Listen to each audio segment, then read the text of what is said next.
Kannur corporation mayor മാറിയിട്ടും Kannur കോർപ്പറേഷന്റെ നയം മാറിയിട്ടില്ലെന്ന് CPM ജില്ലാ സെക്രട്ടറി MV ജയരാജൻ. ഗതാഗതത്തിന് തടസ്സമാവാതെ ന്യായമായ രീതിയിൽ കച്ചവടം ചെയ്യുന്ന തൊഴിലാളികൾക്ക് ആവശ്യമായ സംരക്ഷണം ഉറപ്പുവരുത്താൻ കോർപ്പറേഷൻ അധികാരികൾ തയ്യാറാവണമെന്നും അദ്ദേഹം പറഞ്ഞു.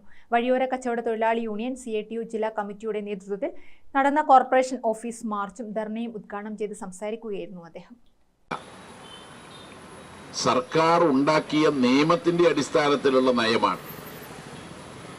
തൊഴിലാളികളെ നിങ്ങൾക്ക് വേണമെങ്കിൽ ദ്രോഹിക്കാം, തൊഴിലാളികളെ നിങ്ങൾക്ക് വേണമെങ്കിൽ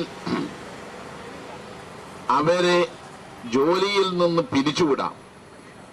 പക്ഷെ ആ കുടുംബങ്ങൾ എങ്ങനെയാണ് ജീവിക്കുക എന്നത് നോക്കാനുള്ള ബാധ്യത ജനങ്ങൾ തെരഞ്ഞെടുത്ത ജനപ്രതിനിധികൾ ഉൾപ്പെടെയുള്ള കണ്ണൂർ കോർപ്പറേഷൻ ഭരണാധികാരികൾ നോക്കേണ്ട കാര്യമാണ്.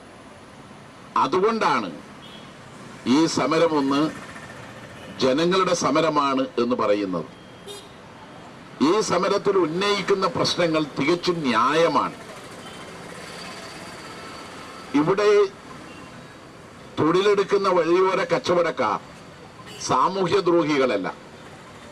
ഇപ്പൊ നിങ്ങൾക്ക് കണ്ണൂർ പട്ടണത്തിന്റെ വിവിധ പ്രദേശങ്ങളിൽ ഇങ്ങനെ കച്ചവടം നടത്തുന്നവരെ കാണാൻ കഴിയും. യൂണിയൻ ജില്ലാ പ്രസിഡന്റ് അരക്കൻ ബാലൻ അധ്യക്ഷനായി. അർഹതപ്പെട്ട എല്ലാവർക്കും ലൈസൻസ് നൽകുക, അന്യായമായ ഒഴിപ്പിക്കൽ അവസാനിപ്പിക്കുക തുടങ്ങിയ ആവശ്യങ്ങൾ ഉന്നയിച്ചായിരുന്നു മാർച്ച്. ജില്ലാ president SD Jaison, Kadan Balakrishnan, Manoj Kumar, B Nandanan, Faisal, M Mohanan, KK Pookkutty എന്നിവർ സംസാരിച്ചു. ഗ്രാമിക ന്യൂസ്, കണ്ണൂർ.